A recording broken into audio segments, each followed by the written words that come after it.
25ರ ಅಳಿಯ 55ರ ಅತ್ತಿಯ ಜೊತೆ ಓಡಿ ಹೋಗಿದ್ದಾನೆ. ಸಾಮಾನ್ಯವಾಗಿ ಉತ್ತರ ಭಾರತದ ರಾಜ್ಯಗಳಲ್ಲಿ ಇಂಥ ಘಟನೆಗಳನ್ನ ನಡೆಯೋದು ಸಹಜ. ಆದ್ರೆ ದಕ್ಷಿಣ ಭಾರತದಲ್ಲಿ, ಅದರಲ್ಲೂ ಕರ್ನಾಟಕದಲ್ಲೂ ಇಂಥದ್ದೇ ಘಟನೆ ನಡೆದಿದೆ.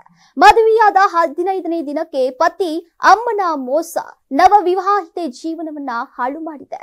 ಗಂಡ ಅಮ್ಮನಿಂದ ಮೋಸ ಹೋದ ಸಂತ್ರಸ್ತೆ ಪೊಲೀಸ್ ಠಾಣೆಯ ಮೆಟ್ಟಿಲೇರಿದ್ದಾಳೆ. ಮುದ್ದೇನಹಳ್ಳಿ ಗ್ರಾಮದ ನಾಗರಾಜ್ 13 ವರ್ಷದ ಹಿಂದೆ ಶಾಂತಾಳನ್ನ ಮದುವೆಯಾಗಿದ್ದ. ಮೊದಲ ಪತ್ನಿಗೆ 2 ಹೆಣ್ಣು ಮಕ್ಕಳು, ಒಬ್ಬ ಗಂಡ ಮಗನಿದ್ದ. 2 ವರ್ಷಗಳ ಹಿಂದೆ ಗಣೇಶ್ ಎಂಬಾತನನ್ನ ಶಾಂತ ಮನೆಗೆ ಕರೆದುಕೊಂಡು ಬಂದಿದ್ಲು. ಹಿರಿಯ ಮಗಳನ್ನ ಈತನಿಗೆ ಕೊಟ್ಟು ಮದುವೆ ಮಾಡಿಸೋಣ ಅಂತ ಪಟ್ಟು ಹಿಡಿದಿದ್ಲು. ಮನೆಯ ಅಳಿಯನಾಗಿ ಇರ್ತಾನೆ, ಮಗಳು ನಮ್ಮ ಕಣ್ಣು ಮುಂದೆಯೇ ಇರ್ತಾಳೆ ಅಂತ ನಂಬಿಸಿದ್ಲು. ಮೊದಲು ಹಾಸ್ಟೆಲ್ಗೆ ಹೋಗ್ತೀನಿ, ಮದುವೆ ಬೇಡ ಅಂದ್ರೂ ಮಗಳ ಮಾತನ್ನ ಶಾಂತ ಕೇಳಿರ್ಲಿಲ್ಲ. ಪತ್ನಿ ಶಾಂತಾಳ ಮಾತು ನಂಬಿದ ನಾಗರಾಜ್ ಚನ್ನಗಿರಿ ತಾಲೂಕಿನ ಮರವಂಚಿ ನಿವಾಸಿ ಗಣೇಶ್ ಜೊತೆ ಹಿರಿಯ ಮಗಳನ್ನ ಕೊಟ್ಟು ಅದ್ದೂರಿಯಾಗಿ ಮದುವೆ ಮಾಡಿದ್ರು. ಆದ್ರೆ ಕೇವಲ 15 ದಿನಗಳಲ್ಲಿ ಮಲತಾಯಿ ಜೊತೆ ಗಂಡ ಸಂಬಂಧ ಇಟ್ಟುಕೊಂಡಿರೋದು ಗೊತ್ತಾಗಿದೆ. ಗಂಡನ ಮೊಬೈಲ್ ನಲ್ಲಿ ಅಶ್ಲೀಲ ಮೆಸೇಜ್ ಸರಸಗಳನ್ನ ನೋಡಿ ದಂಗಾಗಿದ್ಲು.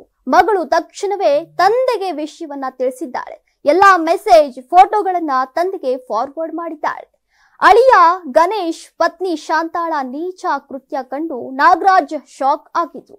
ಮಗಳ ಜೊತೆ ನಾಗರಾಜ್ ಮಾತಾಡಿದ್ದು ಶಾಂತಾಗೆ ಗೊತ್ತಾಗಿದೆ. ತಕ್ಷಣವೇ ಗಣೇಶ್ಗೆ ವಿಷಯ ತಿಳಿಸಿ ಓಡಿ ಹೋಗೋಣ ಅಂತ ಹೇಳಿದ್ದಾಳೆ. ಶಾಂತ ನಿರ್ಧಾರದಂತೆ ಮೇ 2ರಂದು ಚನ್ನಗಿರಿ ಬಸ್ ನಿಲ್ದಾಣಕ್ಕೆ ಪತ್ನಿ ಜೊತೆ ಗಣೇಶ್ ಬಂದಿದ್ದ. ನೀನು ಇಲ್ಲೇ ಇರು, ಬರ್ತೀನಿ ಅಂತ ಹೇಳಿ ಅಲ್ಲಿಂದ ಹೊರಟು ಹೋಗಿದ್ದ. ಮನೆಯಲ್ಲಿದ್ದಂತಹ ಹಣ, ಚಿನ್ನಾಭರಣವನ್ನ ಕದ್ದು ಅಳಿಯನ ಜೊತೆ ಶಾಂತ ಎಸ್ಕೇಪ್ ಆಗಿದ್ದಾಳೆ.